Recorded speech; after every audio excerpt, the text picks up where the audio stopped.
Explore Tamil Nadu സീരീസിൻ്റെ 9ാമത്തെ എപ്പിസോഡിൽ ഊട്ടിയിൽ നിന്ന് കോതഗിരി വഴി മേട്ടുപ്പാളയത്തെത്തുന്ന ഒരു മനോഹരമായ റോഡ് ട്രിപ്പുമായിട്ടാണ് വന്നിരിക്കുന്നത്. വണ്ടർ ട്രിപ്പിൻ്റെ പുതിയൊരു വീഡിയോയിലേക്ക് എല്ലാവർക്കും സ്വാഗതം.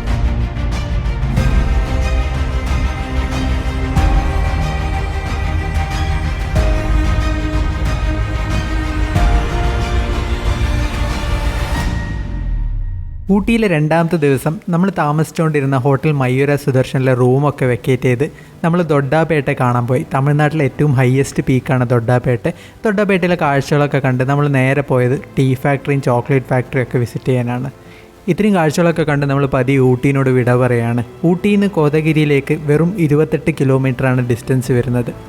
പോകുന്ന വഴിക്ക് പച്ചക്കറി വിൽക്കുന്ന ഇതുപോലത്തെ കുറേ സ്ഥലങ്ങൾ കാണാൻ പറ്റും. നമ്മളൊരു സ്ഥലത്ത് വണ്ടി നിർത്തി പച്ചക്കറീൻ്റെ റേറ്റ് ഒക്കെ നോക്കി. വളരെ ഫ്രഷ് ആയിട്ടുള്ള പച്ചക്കറിയാണ് കിട്ടുന്നത്. ഇവിടെ വളരെ ചീപ്പായിട്ടും കിട്ടും. ബ്രക്കോളിയൊക്കെ നമ്മളെ നാട്ടിൽ കിട്ടുന്നതിൻ്റെ പകുതി വിലയ്ക്ക് ഇവിടെ കിട്ടും.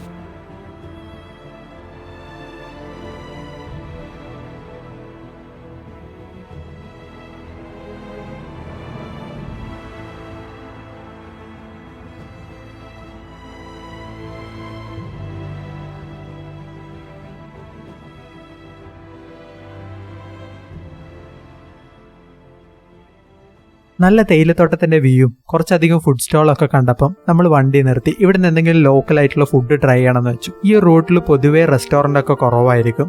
നമുക്ക് ഊട്ടി വിട്ട് കുറച്ച് മുന്നോട്ട് പോകുമ്പോൾ തന്നെ ഇതുപോലത്തെ പല ഫുഡ് സ്റ്റോളുകളൊക്കെ കാണും. അവിടെ മാഗിയും ബ്രെഡ് ഓംലെറ്റും ഒക്കെ കിട്ടും. ഇവിടെ നമുക്ക് കിട്ടിയത് ബ്രക്കോളിയും മുട്ടയൊക്കെ ഇട്ടിട്ടുള്ള സ്റ്റിർ ഫ്രൈ ആണ്. ഒരു ഹോൾ ബ്രക്കോളി ബോയിൽ ചെയ്തിട്ട് അത് മുട്ടയും കുറച്ച് വെജിറ്റബിൾസിൻ്റെ കൂടെയൊക്കെ ഇട്ട് ഫ്രൈ ചെയ്ത് തരുന്ന ഈ ഒരു ഐറ്റത്തിന് അവർ ചാർജ് ചെയ്യുന്നത് ഒരു പ്ലേറ്റിന് 100 രൂപയാണ്.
ഊട്ടിയിൽ നിന്ന് മേട്ടുപ്പാളയം പോകാൻ ഏറ്റവും എളുപ്പമുള്ളതും ഏറ്റവും ഡിസ്റ്റൻസ് കുറവുള്ള റൂട്ട് എന്ന് പറയുന്നത് കൂന്നൂർ വഴി തന്നെയാണ്. ഇവിടെ നമ്മൾ മേട്ടുപ്പാളയം എന്ന് ഗൂഗിൾ മാപ്പിൽ ലൊക്കേഷൻ ഇട്ടാൽ പോലും നമുക്ക് കൂന്നൂർ വഴിയുള്ള റൂട്ടേ കാണിക്കുള്ളൂ. ഈ റൂട്ടിൽ സജഷനിൽ പോലും കാണിക്കില്ല. ഇനി മലപ്പുറവും കോഴിക്കോടൊക്കെ പോകാനാണെങ്കിൽ ഏറ്റവും എളുപ്പമുള്ള റൂട്ട് എന്ന് പറയുന്നത് ഗൂഡല്ലൂർ വഴി പോകാനാണ്. ഇതൊന്നും പോവാതെ കോതഗിരി വഴി മേട്ടുപ്പാളയം പോകാൻ തീരുമാനിച്ചത് എന്തുകൊണ്ടാന്ന് വെച്ചാൽ ഈ ഒരു ഭംഗി തന്നെയാണ്. നമ്മളൊരു റോഡ് ട്രിപ്പ് പ്ലാൻ ചെയ്യുമ്പം നമ്മൾ ഒരിക്കലും നമ്മൾ എത്തിച്ചേരുന്ന ഡെസ്റ്റിനേഷൻ അല്ല നമുക്ക് ആസ്വദിക്കാനുണ്ടാവുക. പോകുന്ന വഴികൾ ആ കാഴ്ചകളും കിട്ടുന്ന അനുഭവങ്ങളും ഇതൊന്നും കിട്ടിയില്ലെങ്കിൽ ആ റോഡ് ട്രിപ്പ് കൊണ്ട് ഒരു കാര്യമില്ല.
ഊട്ടിയിൽ നിന്ന് യാത്ര ആരംഭിച്ച് കോതഗിരി എത്തിയപ്പോഴാണ് നമ്മളൊരു പെട്രോൾ പമ്പൊക്കെ കണ്ടത്. കോതഗിരിയിൽ നിന്ന് പോകാൻ പറ്റിയ 2 ഡെസ്റ്റിനേഷനാണ് കോടനാട് വ്യൂ പോയിന്റും കാത്തറിൻ വാട്ടർഫോൾസും. എന്തായാലും ഈ തവണ നമ്മൾ അവിടെയൊന്നും പോകുന്നില്ല. നമ്മൾ നേരെ മേട്ടുപ്പാളയം ലക്ഷ്യം വെച്ച് പോവാണ്. പോകുന്ന വഴിക്ക് ഇനിയും കാഴ്ചകൾ കാണാനുണ്ട്.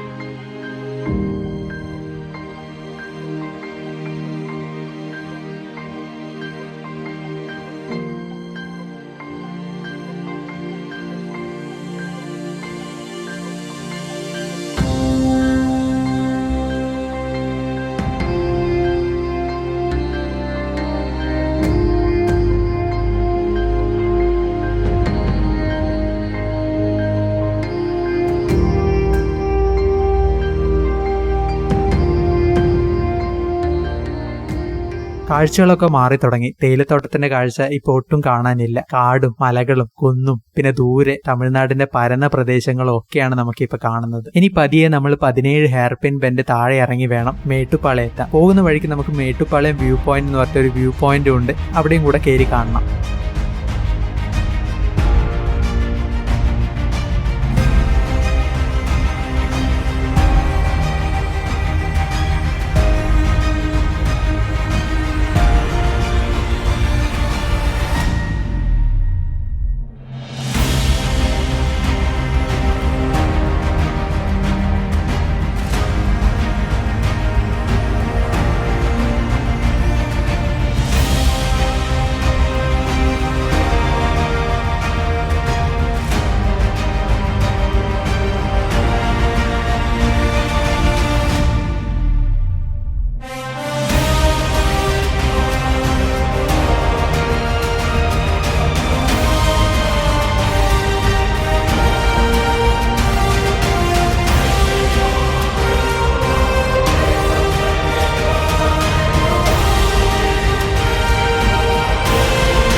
ചുരം ഇറങ്ങുന്ന പല സ്ഥലങ്ങളിലും നമുക്ക് ഉരുൾപൊട്ടിയതും മണ്ണിടിഞ്ഞതും ഒക്കെ കാണാൻ പറ്റി. പതിയെ എന്തായാലും നമ്മൾ മേട്ടുപ്പാളയം എത്തി. ഇനി മേട്ടുപ്പാളയത്ത് നിന്ന് ഒരേ ഒരു ലക്ഷ്യമേ ഉള്ളൂ, കോയമ്പത്തൂർ പാലക്കാട് വഴി കൊച്ചി പിടിക്കുക എന്നുള്ളത്. മേട്ടുപ്പാളയം എത്തിക്കഴിയുമ്പോൾ നമുക്ക് കാണാൻ പറ്റുന്നത് നമ്മൾ ഇത്ര സമയം സഞ്ചരിച്ച ആ മലനിരകൾ ഒരു ചിത്രം വരച്ച പോലെ നമുക്ക് ദൂരത്ത് കാണാൻ കഴിയും.